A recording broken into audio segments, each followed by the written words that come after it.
வள்ளுவம் என்பது வாழ்க்கை உரை. அதை வாசிப்போம் உயிர் உள்ளவரை.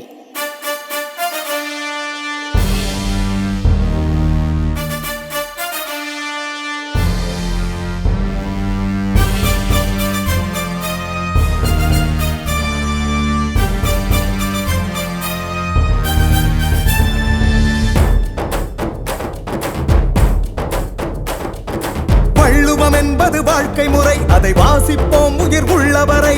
வள்ளுவன் எழுத்து உயிரெழுத்து, அது வாழ்வை மாற்றும் மெய் எழுத்து. வள்ளுவம் என்பது வாழ்க்கை முறை. அதை வாசிப்போம் உயிர் உள்ளவரை. வள்ளுவன் எழுத்து உயிரெழுத்து, அது வாழ்வை மாற்றும் மெய் எழுத்து. காலங்கள் மாறும், காட்சிகள் மாறும், குரலின் புகழும் மாறாது.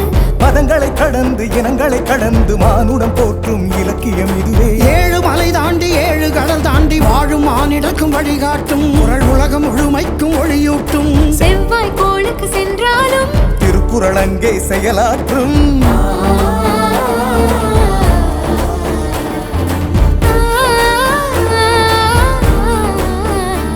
தமிழின் மூத்த இலக்கியத்தில் இதுவும் ஒன்று. மனிதன் காத்த இலக்கியத்தில் இதுவே நன்று.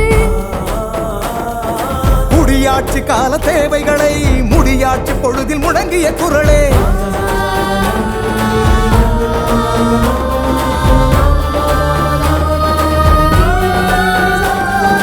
உயர்ந்தோர் பல பேர் உரை பல எழுதி உச்சி முகர்ந்த நூலும் இதுவே. உழவு தொழிலை உயர்த்தி பிடித்த உலக இலக்கியமும் இதுவே இதுவே.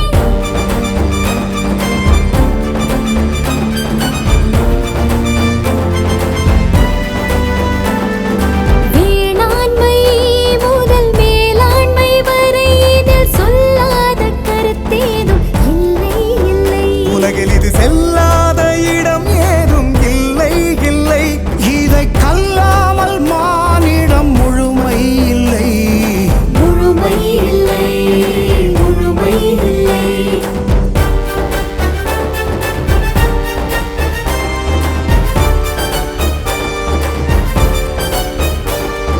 தத்துவம் உண்டு, மருத்துவம் உண்டு, தரணியாளும் அரசருக்கெல்லாம் தனித்துவமான அறிவுரை உண்டு. எளிமையும் உண்டு, வலிமையும் உண்டு, இல்லறம் முதல் துறவறம் வரை எல்லாம் இதில் உண்டு. அன்பு உண்டு, பண்பு உண்டு, நட்பு உண்டு, கற்பு உண்டு. காதல் உண்டு, சாதல் உண்டு. நீதி உண்டு, நிதி உண்டு. சாதி இல்லை, வேதமில்லை.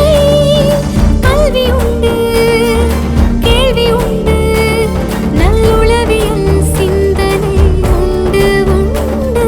பிறப்பு மறப்பு அடக்கம் ஒழுக்கம் அனைத்தும் உண்டு. அனைத்தும் உண்டு என அனைத்தும் உண்டு. ஊழிக்காலம் பெயர்ந்தாலும் ஆழிப்பேரலை வந்தாலும் அழிவில்லை நம் குரலுக்கு, அழிவில்லை நம் தமிழுக்கு.